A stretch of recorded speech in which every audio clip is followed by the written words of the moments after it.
Yeah, Silent Hill TDS, what's up? Yeah, come on. I.O.W. Sports Network, late night edition. Let's go. Come on. We about to raise the bar. Wild card mar. Everybody grab a seat, cause you know we about to spark. Late night sports talk. Por Modelo Le Cigar. Man, you don't wanna start. Wild card mar. We about to raise the bar. Wild card mar. Everybody grab a seat, cause you know we about to spark. Late night sports talk. Por Modelo Le Cigar. Man, you don't wanna start. Wild card mar. Hey. L Boogie with the hot flame, ashtray full of top names, little tree for your membrane. This the 9-hour time frame. I just snatched up a 6-pack, got my hands on a lid pack, whipping up a little batch of snacks. Yeah, man, I think I'm all set. Late night, can't sleep. Go ahead and just tap in. Better grab you a cold one, and we about to get some laps in. Wild card on the microphone, he'll hit you with a couple flurries. Y'all need to just strap in for some entertainment sports commentary. About to raise the bar. Wild card bar. Everybody grab a seat, cause you know we about to spark. Late night sports talk. Por Modelo Le Cigar. Man, you don't wanna start. Wild card bar. We about to raise the bar. Wild card bar. Yeah. Gotcha, bitch. Yeah, we got you tuned in. So here we are. Hey, Wild Card Martin in the building. Hey, this is the episode that for sports fans like myself who have been so entrenched into high school, college, NFL football, and as all those sports leagues have all since concluded their season, and NFL concludes this Sunday. I had to bring in my man, Melvin Wall, Man Down Sports. Hey, what's good, man? Hey, how you doing? Man, what's good, man? Can't call it. I had to bring you in because I need some help, man. Because there's some things like off screen. I told you, like I've been kind of paying attention to basketball, but I really ain't been paying attention to basketball. And I am a sports fan, but I've just been so entrenched with football that I just kind of put basketball to the waist. I don't even know how you do that, Mo. Like, look, I don't get it. Like, you know what I mean? It's like for me, I guess basketball is so, second nature to me. I can't imagine it just going on and me not even turning it, flipping it on and see what's popping with it. Man, that's your oxygen. You know what I'm saying? That's your oxygen. Like I love sports so much, and I might love some sports more than others, that I'm kind of like, kind of spread out a little bit. So that's why I haven't been hyper focused on the basketball tip. But I will say this. And no disrespect to the NBA. And you can knock me for this or not, man. But the content I have been seeing of the NBA, it's been hard for me to kind of digest a little bit because I'm like, damn. If I want a 3-point contest, man, I go put on the 2K, man. We could set up a little all-star 3-point. Fair enough.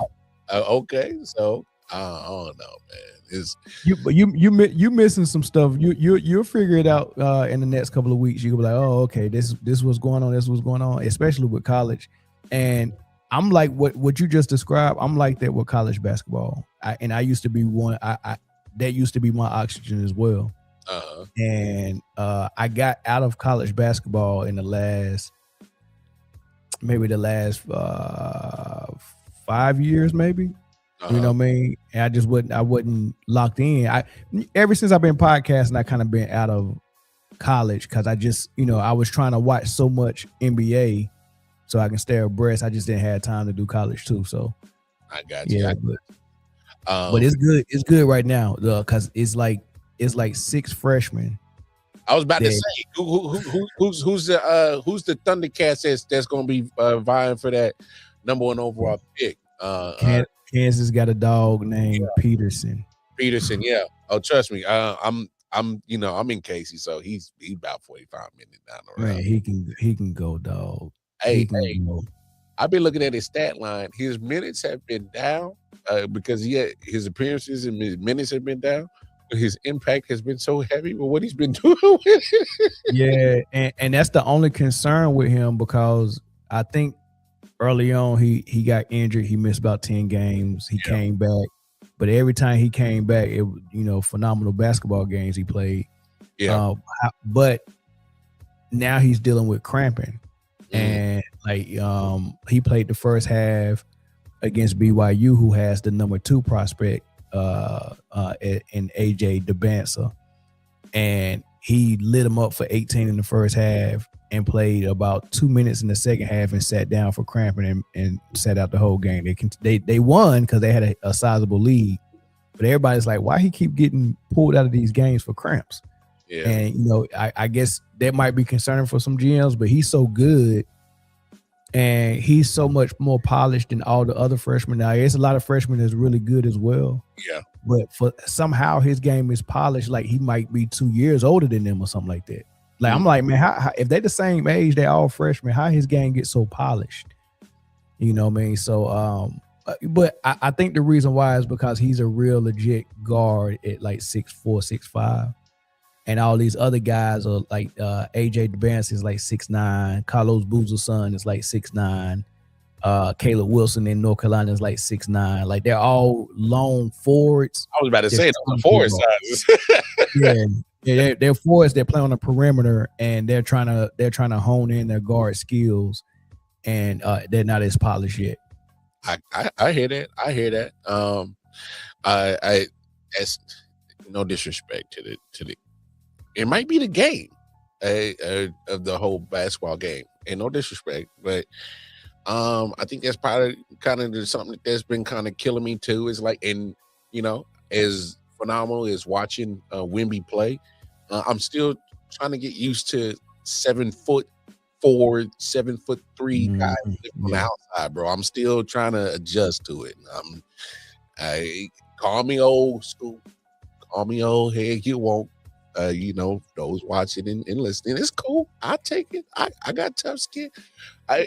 Is that something that we should just get comfortable with, Mel? That we got the big dudes living on the outside now. Is it that? No, but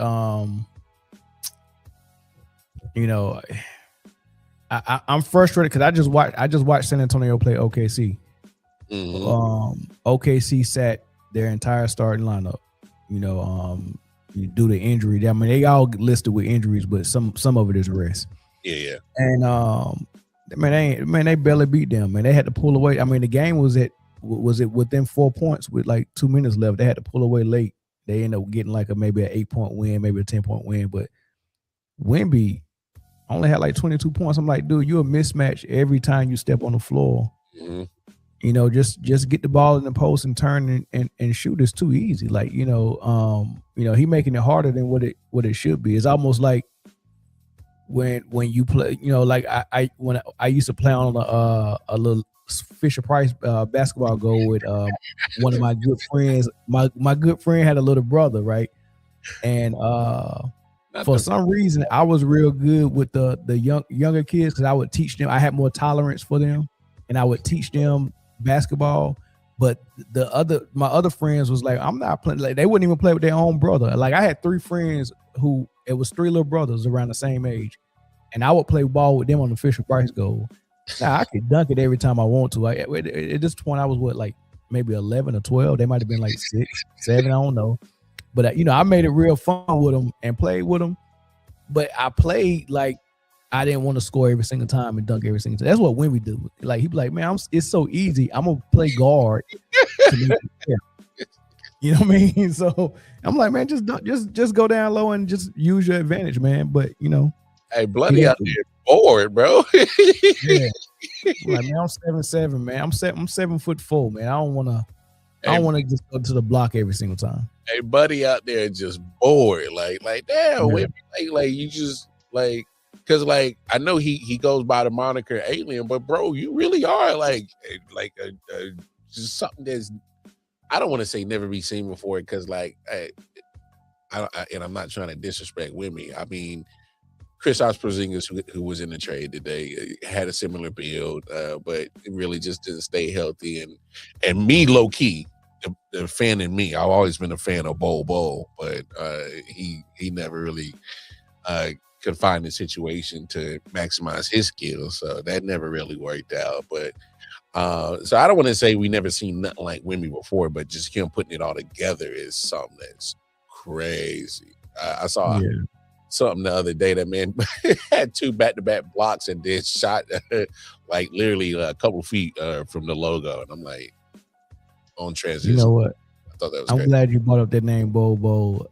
I think OKC should just make everybody mad and just go trade for Bobo. Just go pick him up and dust him off, and home on the floor and just show people how this is how y'all could have used Bobo. If I was them, I would go get Bo and unleash him.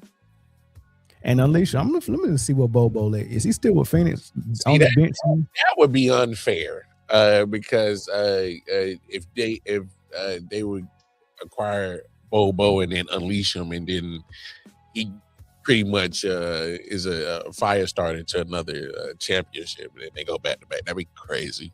Man, yeah, I would definitely go get Bobo right now.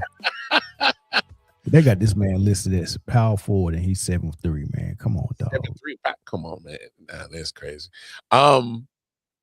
In your opinion, who would be the MVP right now? You know, get me caught up.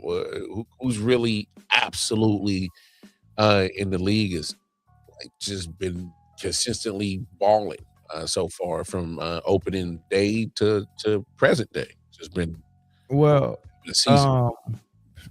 From the beginning, it's been SGA, and Jokic and Cade Cunningham. And here's the advantage that SGA has over that pool. He's been doing it from day one, and he has the best record in the league. His team was the first team to 10 wins, the first team to 20 wins, the first team to 30 wins. And they're the only team currently right now with 40 wins in the league, right? So he's got a 5 to 6 game, gap between the next best team in the West and then in the East as well, right? So he got the wins on him, the performance is there, and then he's only missed like tonight. He missed tonight's game. That's his 3rd game he's missed. So he's got the consistency. He's meeting the standard as close as possible to playing 82 games. He's not going to play 82 games because he already missed 3, but he's the closest to 32. Jokic has missed 16 games. Yeah, I was about to say, Jokic he's coming back off injury. Yeah, he missed 16. Cade has missed about 7 or 8. Luka has missed about 7 or 8. Right, so they're all less available than SGA.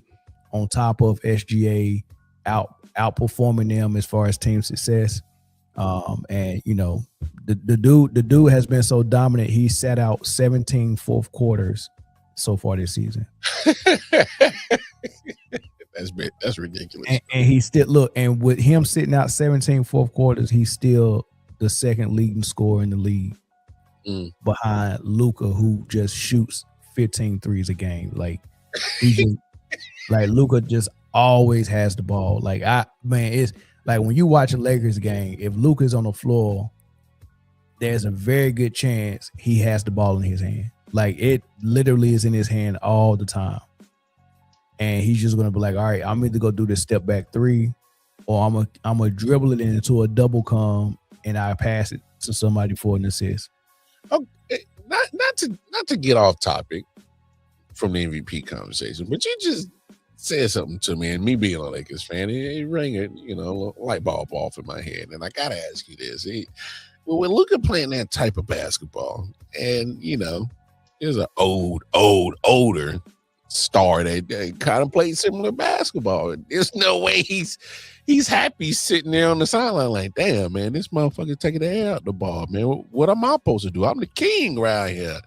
He's trying to play nice on the surface, but behind the scenes, Rich Paul he's trying to find a soft landing for him to go to. It won't be this season. He won't get traded at the deadline, but you best believe he wants one more contract, which would take him two more years, for almost max money because he has two things in mind.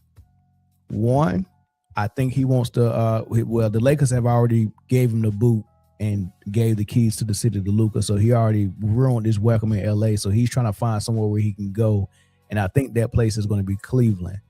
Really? And he's going to go to Cleveland. He's going to play with Bronny and Bryce. Bryce is probably going to be the first red shirt freshman to enter the draft and get drafted. And Shut the fuck up, man. You gotta. Hey, you already know the headlines. They gonna kill LeBron. no, bro, tell him, man. He red shirt. Well, he played a game, but he was getting DNP, so he just went on the red shirted. But I'm like, dang, that's messing with the plan because I know they wanted to go pro, but that didn't stop them with Bronny because Bronny barely got in the game and only averaged 4 points when he did get in the game, and he still entered the draft. Yeah. I mean, I never thought it could get worse than a one and done freshman that averaged 4 points in the draft, but a red shirt freshman in the draft. Hey, if he go anywhere before the 55th, boy, hell is gonna break loose, bro. Bro, a red shirt freshman, and Cleveland is down for it, man. We want the storyline. Finish your career at home with your sons. If the Lakers don't want that storyline, we'll take it here in Cleveland, bring it on back, and then we still got a squad. You is no trade involved, so you can just walk over here and sign. And we got James Harden, we got two big centers for you, Jared Allen and Mobley, and we got Donovan Mitchell. All you got to do is just show up with your two sons. We go play some meaningful basketball. The whole squad. You get to retire at home, and you can get one more. Well, they won't get another one. They don't stand a chance. No. I'm just saying. That's how you sell it. Brian, we can get one more. Get one more before you leave. That's how you try to sell it. But no, in my opinion, him winning championships are done. Been done. Correct. Been done. Step two. And they still covering their bullet wound with a Band-Aid over there in Golden State Warriors world. And I'm like, man, give up, man. The dude is 37. This make the third year in a row he got hurt significantly. And then his co-star, who is Butler, who's just as old as he is, another significant injury. Like, you keep trying to rebuild this dynasty around Steph, and it's dead. Yeah. Like, I never seen someone try to reheat pizza this many times, dog. That's crazy. Reheat pizza. Hey. Like, how many? I mean, I heard of refried beans, but how many times you go fry them joints? Hey, dog. Hey, you know what it remind me of when you be watching them medical shows, and they got the paddles and they keep shocking it, and they be like, "Hey, you gotta let it go. He's dead, bro." Like, call it, bro. Yeah. You seen Frankenstein, right? You seen Frankenstein? He's alive. No, he's not, dude. The Golden State Warriors is Bernie from Weekend at Bernie's, and Steve Kerr and Adam Silver is the two friends holding Bernie up and trying to trick everybody to thinking this dynasty is still alive, but Bernie gone. The Weekend at Bernie's is crazy, bro. That's what it is, dog. That's what it is. Somebody trying to get your attention in the comment section, dog. I know they trying to, they want to troll. All right, I hear y'all. Y'all don't like the Chiefs. It's cool. It's cool. And y'all know your alphabets. I'm proud of y'all, man. Get to the L. All right. I appreciate it. But no. I just always thought that with the Warriors, and I kind of saw the rumors that they were trying to sneak in and get Giannis. What do you think about this? The Giannis kind of noise that's been going on, because I kind of felt like they done everything they can for him, and he's, let's be honest, he's already overachieved for them for that small market. He's gave them a championship. He's kept them competitive. Like, at some point, you either continue to cave in and give him whatever he wants, because they're already wasting 2 spots for his brothers because he wanted them. and it's kind of like we either keep building this or we'll just because they're going to get a crazy haul back, but I don't think it's not going to happen at this trade deadline. But I don't think it happens. Probably not to the off season because you got to come up with a crazy package to get Giannis. You do, and any team that's a smart team, they got a smart front office and a smart head coach. They don't want to gut their entire roster and their entire future as far as draft assets. Yeah. To land a player like Giannis, right? They don't want to do that. So the Miami Heats and with Pat Riley and Spoelstra there, they probably won't do nothing dumb to land Jokic, right? So the teams that are dumb enough to do it and gut their whole squad are teams that he don't want to go to anyway. Yeah, because they're not competitive. or they're gonna be making they're desperate. They're too desperate, and it's just not gonna work. They're trying to swing for home runs and swing for the fence, and it's not gonna work. And that's Golden State. That's what Golden State is. That's what they did with Butler last year. They tried to get KD. KD said, "Hell no, I'm not come to save y'all. Y'all didn't give me credit for it the first time I did it. Why would I do it again? Yeah, why would I do round two? Like, you know what I mean? Why would I come back for round two? You know what I mean? So it's like going back to an abusive relationship, right? Yeah. But well, last time we done something, you gave me chlamydia. Hey, yo. But it's 2 years later, man. I think you might, you know what I mean? You might be making more smart decisions now. I'm gonna come back for a second go round. No bueno. All I'm saying is my pops always told me, son, if you ever get burnt, you never go back to the scene of the fire. Never. Reflash watch. No. Reflash watch set and no. Heck no. No thank you. Nah, right? you never go back. KD definitely got burnt. So smart man. Smart man. So but the Giannis thing. Yeah. I actually think I thought something different until you said it might not happen to the off season. Now I'm thinking that that's more of a probability to happen. They might not be able to get a deal done. He finishes with them and they get something done in the off season. And I hope that's what happened too. So you got to work out a lot of stuff for this one. Yeah. Financial compensation, a lot, because Giannis ain't cheap. What's the chances it turned into one of those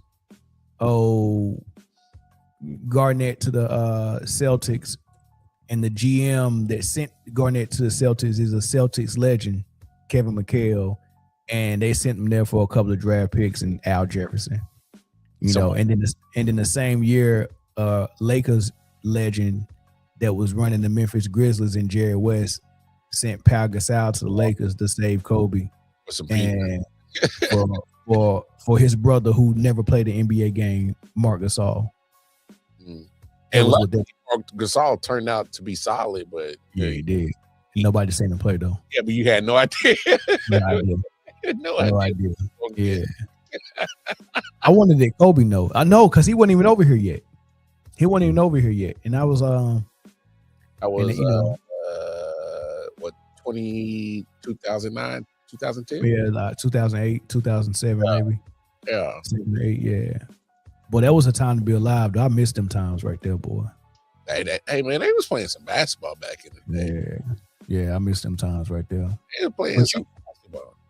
Yeah, but you're right. It might not happen to the off season, but don't put it past the NBA for them to do what they did with Luka and be like, wait, y'all traded Luka for that. It might be one of those things for Giannis because the NBA might want him somewhere. You get what I'm saying? Man, speaking of, okay, so help me out, man. I've always heard that saying that great players don't get traded. We just saw AD get traded again. We just saw James Harden get traded again. What's good in your opinion? What would, when they hang up the shoes, what would be the legacy of AD and James Harden when it's all said and Well, I mean, the scribes we got today, which is the mainstream media, they writing. That's why I'm writing, asking you. I ain't asking them bozos because I don't trust them. That's well, I'm telling you what they writing is they forgetting that they doing it a totally different way than the standard that was set of Bird, Magic, Michael. The way they did it, that's the standard. That's what Kobe tried to follow. Right? He tried to follow that standard, but LeBron James set a new standard, and under that standard, it's okay to team hop and request trades and jump from team to team and do all that stuff, and it's not going to affect your legacy. So it's two different standards. And I honestly think that whenever you team hop and you jump from team to team, I think you need to come out publicly and say, I counsel my y'all don't have to look at me in the lens of Michael Jordan and Bird and Magic and Kobe. I'm not following that standard. I'm following this new standard where this is okay. Like I think you should tell your fans, don't compare me to MJ. I can't do it the way he did it. I'm doing it this different. I'm doing it the LeBron James way. And then we'll be like, okay, yeah, go ahead and do your thing. So we'll never compare you to those guys. Got you. So put you in a whole different judging category, bro. Right. The LeBron James standard. Yeah. The MJ and the old standard, the MJ standard. I got you. Yeah. Oh man. Look, I ain't gonna hold you too much longer because I know you a busy man. Hey, and I just gotta, do this. Hey man, I really love the fact that you and the rest of the Man Down crew have taken Man Down and skyrocket that joint, bro. So like, big up. Sure, it ain't skyrocket yet, man. But thanks for putting that in the atmosphere. Thank you for putting that in the atmosphere. It'll be skyrocket one day though. No, you gotta know from. I saw y'all from the ground up, bro. Like from where, where y'all at now? Oh, that's skyrocket, bro. Trust. Don't poo-poo on what y'all did, bro. It's I'm saying we laid some groundwork and we made some progress and stuff like that. But man, I got a vision, Lamar, and you part of it. So I mean, just know when I build it, I expect y'all to come. So hey man, you already know, man. You all right, when I come knocking, I don't want to hear no nah. Hey, no. When you knock, all you gotta tell me is where, when, who, how. What was the old cut they taught us in school? Who, when, how. The 5 W's. Yeah. All right. Well, look. I'm working the behind the scenes in the background. I'm building something, and I got like 10, 12, 15 different people in mind that I want to come snatch and you know what I mean. So you see what I'm doing? I'm still putting the content together. So when it all comes down to it, I got a catalog ready, bro. Correct. Catalog ready, dog. So yeah, it's coming. I just got to, you know what I'm saying? I just got to navigate. Before I get you out of here, man, I got to get your talks on the Super Bowl, because I know we know you know your basketball, but Super Bowl this Sunday. I know you keep an eye on the football world. Break it down, man. Give me your thoughts, your opinions, feelings of what you're thinking about this Patriots Seahawks Super Bowl 60 matchup, man. What's good? So with Super Bowls, especially with teams and star players or team leaders who are there for the first time, you got to kind of separate the football from the non-football stuff, right? It's like people just don't understand how much of a distraction the week before the big game is. Mm-hmm. It's a major distraction, and it's a lot of shit going on, a lot of stuff going on, right? And so you got to think about, all right, which organization, from the front office to the coaching staff down to the field, is going to be mature enough to navigate and not fall prey to some of the festivities and stuff like that, right? Who there about their business? Yeah. Right. Who getting sleep? Who not getting drunk? Who not partaking in the punani? Who's not doing all of that stuff, right? Who's there about their business? And then who's gonna be shine or when the big stage and when they're on the big stage, who go shy away from it? And I look at Sam Darnold and the Seahawks, and I look at Drake May and Vrabel and the Kraft organization that New England is, right? And I look at that, they've been there so many times. I look at that and I'm like, okay, I expect New England to be a little bit more prepared, a little bit more ready, and a little bit more professional about it. Now, whether that's going to go a long way as far as what happened on the field, I don't know. True. But I think it gives you a little bit of an advantage. I said the same thing last night. Now, I made my picks yesterday. I went Seahawks 20-17 was my final score. But I did say at some point, I do think that New England keeps it close for that factor that you just mentioned, because I know it's been a minute since Mike Vrabel was in the Super Bowl, but he can give you a firsthand account of how to deal with, because like you said, it's leading up to the game. So you try to, obviously these guys want to get to their normal routine regimen that they normally do throughout the season. But in this case, I think it's impossible because it's pretty much just a 2-week thing. So you got to come up with almost a 2-week regimen and come up with it quick and try to get in the flow of that and get used to that as quick as you can. And, with Vrabel being there so many times, I think he gives the Patriots at least that advantage. Now, I get it. It's not a huge advantage because them jokers still got to get on the field and actually play football. Correct. But I just think, because I'm big on nuances and certain little factors that go into sports, like home field advantage, like recalling to history of doing certain things in a certain manner or similar situations, like Vrabel being part of so many.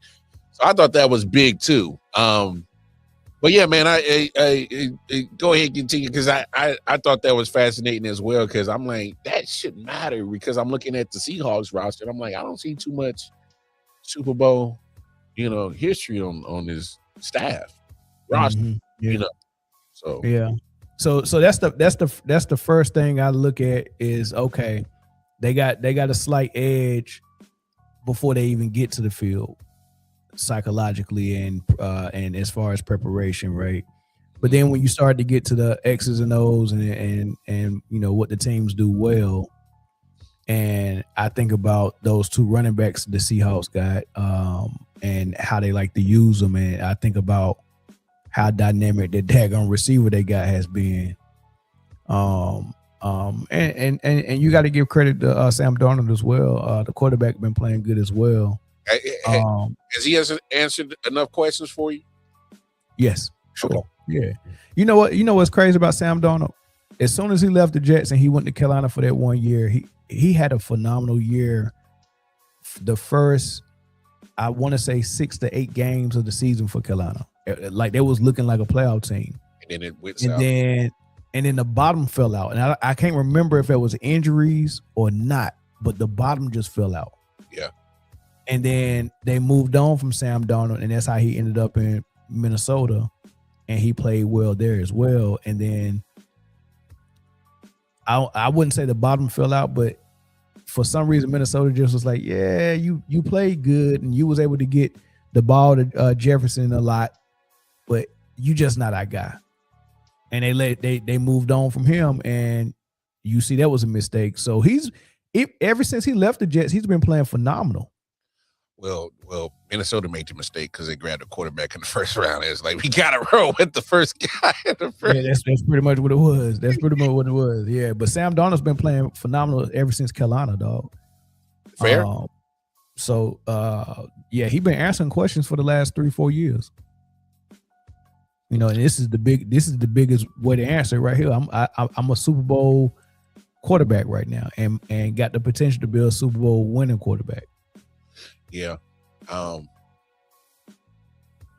It's in this situation, man, I know Drake May is second year in the league. Yeah, he did improve. There's at one point he was over there, had his name in the MVP conversation, and I thought he did what he did in the regular season, but this postseason he just ain't played well. Wait. Why hasn't it? Hold on.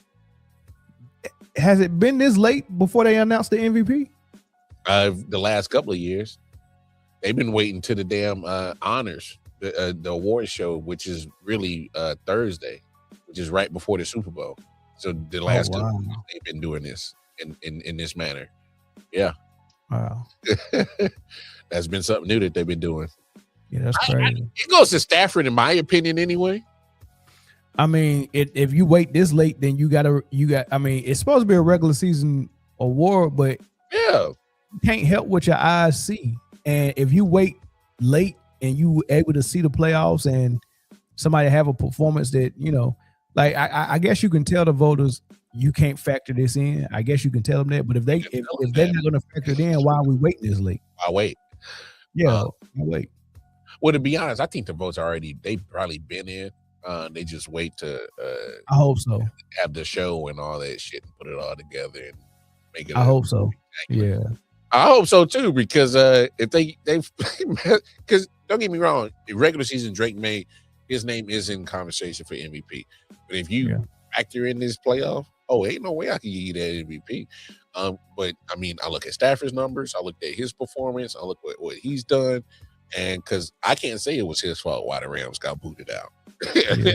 You know what I'm saying? So I like Stafford for MVP as well. I like them early, but before I liked Stafford for MVP, I was actually on and I'm forgetting who it was. Was it a running back that was what running back Were you talking about CMC? No, hell no, not CMC. No, maybe it was a receiver. I had a non-quarterback like maybe the first 8 games, maybe the first 10 games. It's either it wasn't JSN. I had a non-quarterback. Puka's had another great season. It wasn't Puka. Dang, it wasn't a running back. What running back was doing good the first half of the season? Jonathan Taylor. That's what I had. Jonathan Taylor, because remember, Mac before not Mac Jones, but Daniel Jones before he got hurt. The Colts was like front running for real. They was doing good, and Jonathan Taylor, like it was a couple of games where they had clutch games or clutch moments, and like they took the ball out of Daniel Jones' hands and was like, give it to Taylor, and he was just taking them out. So like the first 8 to 10 games, I had Jonathan Taylor, and then I had Matt Stafford second, and then Taylor fell off. Yeah. He just couldn't get no help. Hey, because he was even getting 150-yard gains and still was seeing 8 in the box. But because they still had to worry about because Daniel Jones was actually playing some good football. Yeah, he was.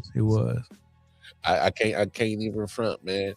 Hey, man, but hey, I appreciate your time, man. I ain't, like I said, man, I just want to get caught up, and then I always got to get your opinion on a little football, especially when it comes to Super Bowl this time of year. Yeah. Hey, man, like always, man. Hey, tell the people where they can find you at, my bro. Man Down Sports, y'all. Check us out on YouTube. Check us out on Spotify. Check us out on Facebook, wherever. Just look up Man Down Sports, and you'll see my solo shows, and you'll see the shows we have with a full panel of guys, and and girls, and we go about 4 to 6 deep on our full panel shows, and we invite guests like Lamar on, and just other different podcasts. What's so funny? He's like, I'm selling insurance. Nah, I'm not quite selling insurance, but I am going door to door. It's just not insurance I'm selling. It's salvation. And are you ready for Jehovah's return? Hey, bro, you absolutely.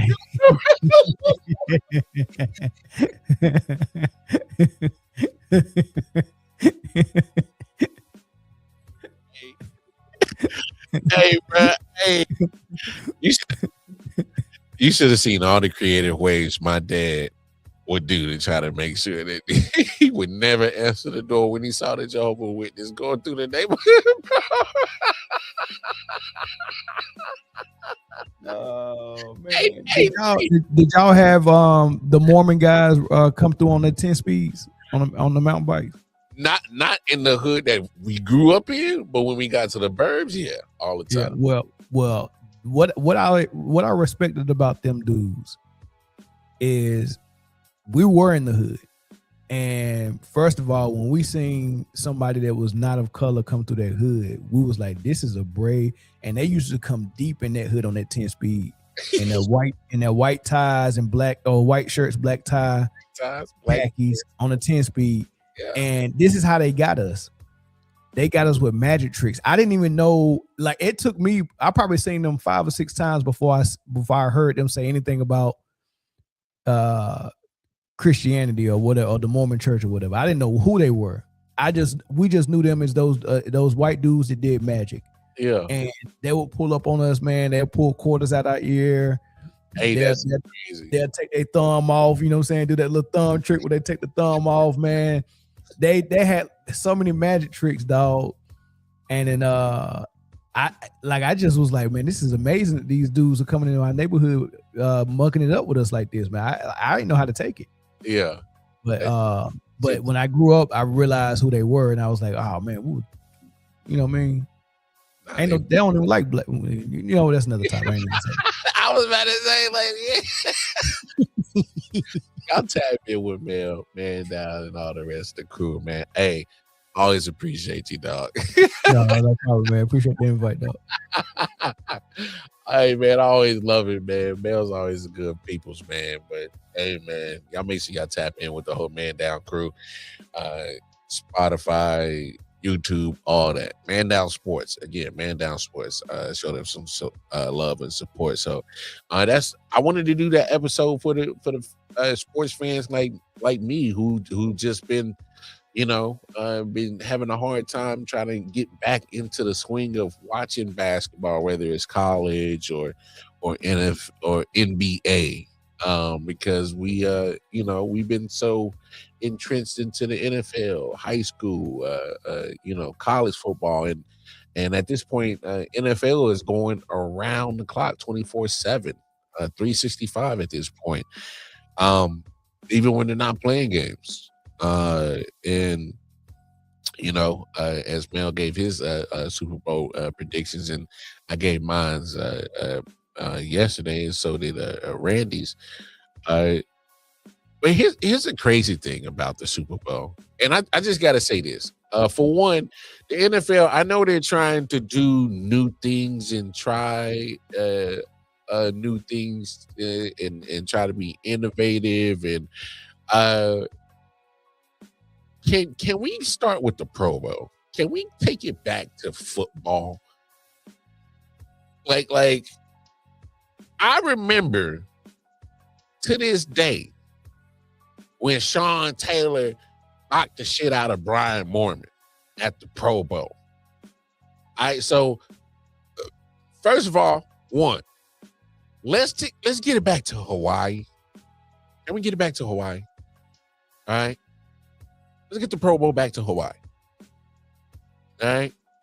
So I remember back in the days, they used to show all the NFL films and the documentaries when the players, we were like, yeah, man, we out in Hawaii, sunshine, boo. We got the legs, we got the, the linen shirts on, we at the beach. They bringing their fam. It was like a vacation, and yes, you got to pay for your people because the NFL pretty much paid for you. But if you wanted something else, you pay for your people. So yes, you had to pay for your people, but it was a vacation. All right, vacation time. And you bring the fam out. Obviously you chop it up with other players, and sometimes, behind the scenes, it was like a business move too. You know what I'm saying? A business move. You were like, hey man, if we can get you to, come to us in Tennessee, man, we might go run something on the defensive side. Or bro, if we can get you in Philly, or bro, if we can get you in LA, you can kind of put bugs in certain players' ears to try to get your agents, try to get you to a certain destination. So that's what the Pro Bowl kind of was. I know they still kind of do it now behind the scenes, and I just think that's just common sense that kind of moves get made like that at the Pro Bowl. But especially when you were actually playing football, they had pads on, full pads on, and hitting and tackling and blocking and running. The Pro Bowl, they used to play football. It's really bothering me that they are so far removed. Like, why is Jamar Chase over here getting a pick six? We're playing flag football. Seeing that's the old man in me speaking. All right. But we also got to look at this as in innovating and the advancement of the sport. And I know Jamar Chase is a wide receiver. He would never be getting a pick six on an NFL Sunday game. I know that. But the NFL has always been at the forefront of selling their product. And here's where the NBA has always had the advantage, is because they never had the helmets to shield people's faces. So they were always easy to recognize. You've seen that face. The camera zooms in on Shaq. You know what Shaq looks like. You can't miss a 7'2" black guy with that face and that voice. But he's recognizable because he's seen. Now, in the NFL, majority of the times they're wearing helmets. So in this case, the Pro Bowl, all is well known. What does Jamar Chase look like? Oh, man, if they're playing flag football, they're easy to recognize. They're easy to be seen.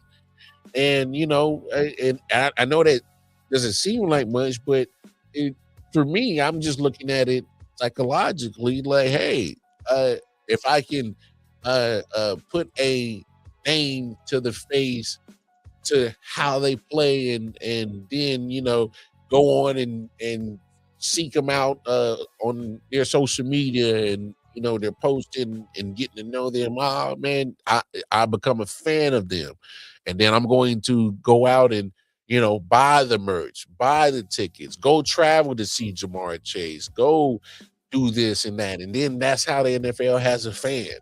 And and then I bring my lady with me, and then we bring the kids with me, and that's more money getting spent. And then NFL has a NFL family. That's what they're trying to do. They're trying to market to certain niches of certain people that can hook, line, and sinker into their wallets, pretty much. And they've been great at doing it.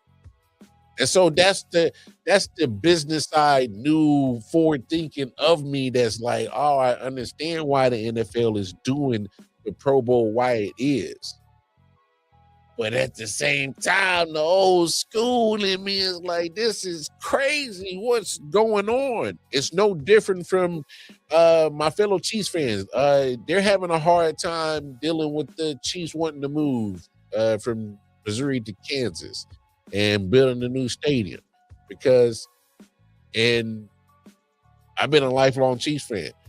I understand the business side, and then I understand the tradition side. It's the same thing. You get torn because you got to understand and be able to see both sides of the coin.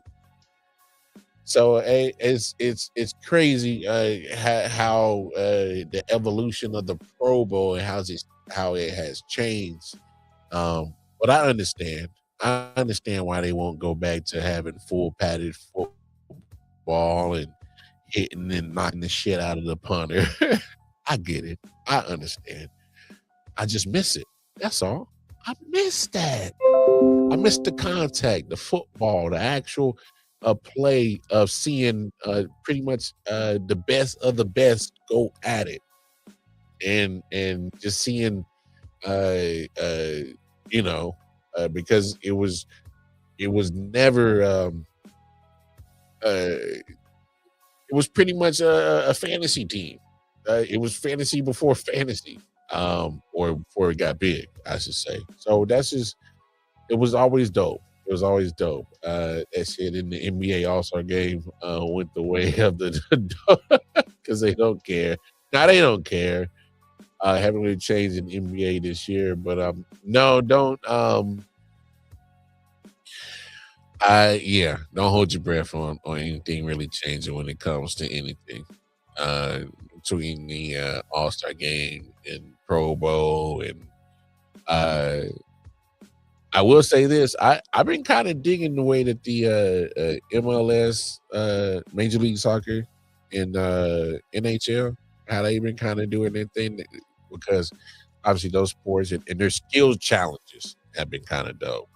So I look, I don't have the answer to fix the Pro Bowl or the All-Star game, but I do feel for sure it needs to get back into Hawaii so it can feel like at least give me that traditional part of it. Going to Honolulu, you know what I'm saying? Cats always look forward to that. I can do the give and take. Y'all, if y'all don't want to get back to the pads and putting back on the helmets and, being playing flag football and giving the fans a chance to really put name with face, cool. I get it. I understand it. Yeah, I was digging it. MLB, it's kind of hard not to play full speed with a fastball coming at you, because those pitchers are still throwing. You're still throwing the juice. Yeah, you still gotta. So to your point, I think you're right. Yeah, so they do still play some ball. I didn't mind when Major League Baseball were putting the home field advantage on the line for whoever won, because I kind of felt like they were playing for it because it mattered. Because, hey, I know I'm at the All-Star game, but if my team is at the top of the division and I can go and get home field advantage just by winning the All-Star game, then I'm going to make sure we get the shit done. So I'm with it. So that's me. So I don't know. That's just kind of how I felt when Major League Baseball were doing the All-Star game when it putting that type of emphasis on it, I should say. So I dig that. But there needs to be some fixing with the Pro Bowl, and that's fair. Yeah. I believe all the coaching seats have been filled up, if I'm correct. Obviously, well, not the Raiders. Well, they're expected to sign Clint Kubiak, OC, the offensive coordinator for the Seattle Seahawks, who are in the Super Bowl. So obviously that won't be announced until after. But I'm pretty sure it's for certain. So that leaves all the seats, the carousel field. I kind of talked about it last night, but there were 10 jobs that was up for hire, if I'm correct. Raiders, Cardinals, because they just got their coach. Who else? I mean, it's a shit ton of people. And I'm having a brain for it. So my point is there were so many damn jobs that were open this past off season. It's kind of like, well, damn. To me, it kind of tells you where the NFL is headed, as in they ain't waiting for you. They ain't waiting for you to 10 jobs. 10 jobs, one minority. Rooney Rule ain't doing much except performative. Well, I knew that the Rooney Rule was some bullshit. So To me, talking about it was beating the dead horse. It was wasting my time and breath because the NFL is going to operate the way that they operate. All right. When you still got majority of the owners who are just, some of the good old boys, still the old school families. That's just what it is. I'm sorry, my brashness and reality check on that, but that's just it is what it is. We know that the Rudy Roo bullshit. It's there for formalities. It's no different from affirmative action. That's a different show. Yeah, good old boy network. We know what it is. But I just think what my point is that as if the timeline, I would say, John Harbaugh and Mike Tomlin got they were the anomalies of tenures in the NFL. Andy Reid is an anomaly of tenures in the NFL. Like these coaches are getting 1 year. I mean, we've seen it multiple times over the last few years that coaches that were one and done. Boom, out of here. Some getting a year and a half, 2 years, 2.5 tops. Back in the days, coaches were getting 4 or 5 years to try to get their, get the franchise headed into the right direction. Hopefully him and the GM are on the right page and they can get the right roster, get the scheme going and get something popping, but not, these guys is getting clipped in less than 2 years. When you got that many jobs, come on. And I think that's another problem that when you speak of the Rooney Rule is the pipeline. But when these many jobs continue to get open, how is there not a vast, diverse hired cycle? Because if 10 jobs were open this off season, there'd probably be what? Maybe 5 minimum, 5 to 6 next year. That's not even in because I'm not including retirements. I'm not talking about actual majority of these jobs were people they got fired. Mike Tomlin parted ways. All right. Whatever the true story is, that's none of my business. Don't really care. I don't know if we'll ever get the truth. But it's like, damn. With the cycle of the coaching in the NFL that continues to be a revolving door year in and year out, how haven't you not fixed that Rooney Rule? How haven't you not fixed the NFL get diverse hiring when it comes to the coaching ranks? Because there's a whole bunch of great coaches that's been killing the game. And one in particular, Eric Bieniemy. I'm glad he's back in Kansas City, but I'm more disappointed that, hey, how has this guy not got a head coaching job? This guy is literally, the proof is in the pudding. You know why they was like, hey man, we're glad to be taking Eric Bieniemy back, because they was looking at those numbers of Patrick Mahomes when Eric Bieniemy was his OC, and they're like, hey man, I kind of like that Mahomes, kind of like that guy. So he can't get no credit for that. We seen other coaches get hired for quote unquote being the maker of this person or that person. He helped make this guy. Didn't Brian Daboll get a job for, he brought the best out of Josh Allen? Yeah, let's hire him, give him a head coach job, huh? And haven't we heard situations like that? Haven't we seen situations like that? It's happened multiple times. It's wild. It's crazy. It's wild. It's crazy when it comes to this coaching thing in the NFL. Career can be here today, gone tomorrow. Gerard Mayo was a former Patriot. He gets a Patriot head coaching job. Vrabel becomes available and said, boop, bye, holla at you, deuces, one and done.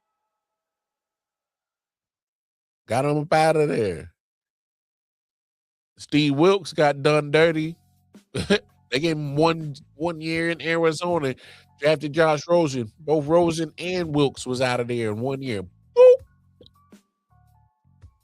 Wilkes goes to Carolina, gets him playing some quality football. He took over for a coach that got fired. And Frank Reich gets the team playing adequate football, competitive football. He can't even get retained. It's a cold world in this NFL coaching joint situation, man. It's a cold world. And believe it or not, college is starting to follow suit. They starting to clip coaches early too. And some of them big schools that make a lot of money ain't scared to eat no damn contract money up for these coaches. They are figuring out ways to pay for a buyout for a coach. They said, we'll figure it out. Well, we'll just go ahead on sign this old check on over to you, and you go about your business, partner. And we gonna do what we gonna do. Hey, NCAA, and look, I know players get drafted, but the NCAA is starting to turn into just mini NFL. And I saw this coming. The moment that they opened the gates for NIL, which I had no problem with, obviously there needs to be some rules, regulations, parameters around it. I have no issue with that whatsoever. But in my opinion, if you do that for the players, you must do the same for the coaches, because the coaches have always had free will throughout this whole process. So if you're going to cap the players, then I think you should cap the coaches. But that's just me, just my opinion. What do I know? Anyway, let me get up out of here, because it's already we already eclipsed our hour, and I'm just over here blabbing, busting my gums. Especially now, many black players have been through the league and done wonders, and can probably do a lot of good teaching, but don't get as many chances. Yeah, the enemy should have been head coach. Yeah, oh yeah. So much knowledge, and especially with a lot of foreign players that played the game and go and join staffs and work their way up, from being on the staff to DCs, OCs, and hopefully potentially head coaches. So, hey, I always appreciate that, my brother. Always appreciate that.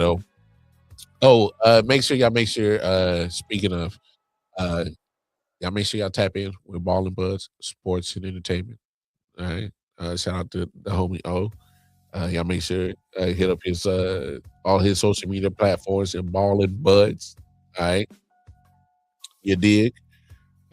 So make sure y'all like, share, and subscribe to the homies YouTube channel as well. But I'm gonna get up out of here because yeah. I ain't even gonna lie with y'all. My munchies kicked in like a motherfucker. Hey, until the next time, man, y'all know what it is. Take care of yourselves. Take care of each other. We out of here. Holla at y'all. Peace. Yeah. Solid Hill TD, yes, what's up? Yeah, come on. Yeah. I.O.W. Sports Network, late night edition. Let's go. Come on. We about to raise the bar. Wild card mar. Everybody grab a seat, cause you know we about to spark. Late night sports talk. Modelo Le Cigar. Man, you don't wanna start. Wild card mar. We about to